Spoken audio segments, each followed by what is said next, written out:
are not alone. No estamos solos. We are the 99%. Somos el 99%. We are the overwhelming majority. Somos la gran mayoría. We are the people. Somos el pueblo. And we're going to have justice. We will last. Seguiremos. Through the summer. En el verano. Through the fall. En el otoño. Through the winter. En el invierno. All the way to the spring. Hasta la primavera. Until we get justice. Hasta que logramos justicia. We will not be turned around. No nos van a detener. Yes, we can. Workers have endured for many years struggles. After working many hours, they go back, they organize, they read, they prepare themselves because bosses loves workers with strong muscles and weak brains. Because they want your muscles, but they don't want your brain. They don't want you to be smart. So we want to understand so clear. The more we prepare ourselves, the more we educate ourselves, politically speaking, the more we can run this economy. Let me tell you, the most important thing today to understand is that we came together and we stood up against corporate abuse and exploitation. And we need to keep doing this because before we get justice, we're going to have to do this a lot more. We're going to have to tell the story of people who are facing exploitation. We're going to have to go to people all across this state and all over this country to tell the story about how working men and women are being taken advantage of in this economy.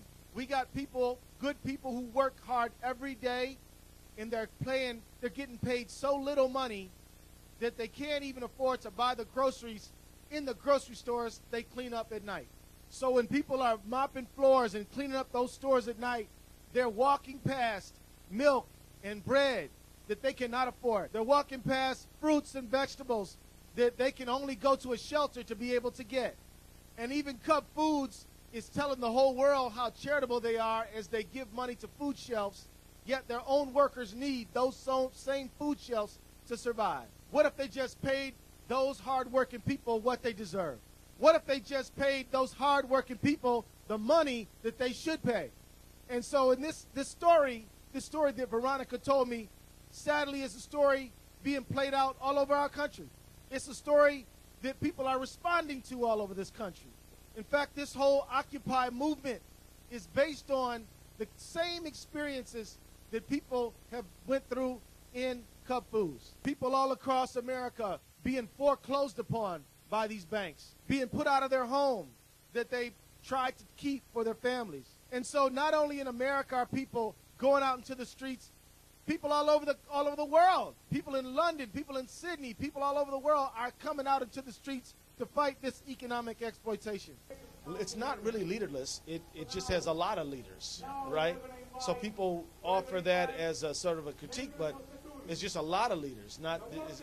Because people are sick of some Moses-type figure come telling them what to do and what to believe and what to feel and what their reality is. They know, and they're acting on that. And so in Washington, what I've heard is from a lot of people is that, oh, well, if the movement turns violent, maybe it would be wise not to be connected to it. I'm like, let's get rid of that super play it safe, cowardly chicken style.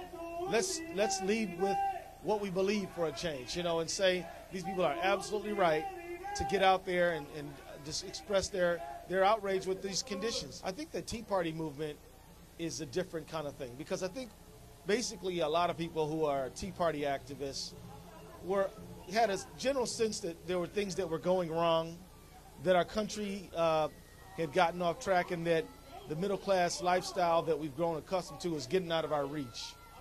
But instead of turning to other Americans, they turned on other Americans and started looking for people to blame and hate. So you see a lot of Tea Party rhetoric that's like anti-immigrant. Some of it was, not all, but some of it was kind of racist. We know what to do, and we need to start doing it. And this movement adds the heat. Sometimes politicians don't see the light until they feel the heat.